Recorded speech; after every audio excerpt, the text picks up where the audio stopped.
find refuge. His faithfulness will be your shield and rampart. They will not fear the terror of the night, nor the arrow that flies by day. The Lord, I will rescue him. I will protect him, for he acknowledges my name. He will call me and I'll answer him. I'll be with him in trouble. I'll deliver him and honor him. With long life, I'll satisfy him and show him my salvation.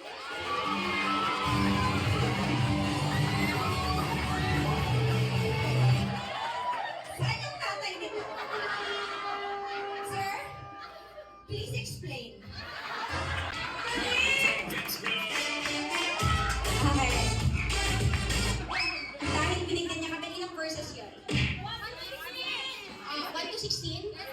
1 to 17 sa'yo, Jesus. Kaya nito to. Okay, what's your verse? Exodus 20 verse 50. Dili ka mangangas. Dali na! Wow! Action break! It's so nice! Can you say it again? Ay, in fairness, iingon. Isa pa. Sabihin mo pa. Sabihin mo ulit yung sinabi mo, lakasan mo kasi hindi nila narinig. 1, 2, 3, go! What's your verse? Exodus 20 verse 15. Dili ka mangangas. Tandaan ko yan! Ate! Makabagyan ka gaya, nga daw kawatan nila ba ng Exodus? Ayun pa nga ba?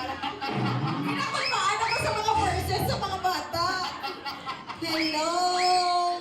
What's your verse? Genesis 1:1. If everybody... Genesis 1:1.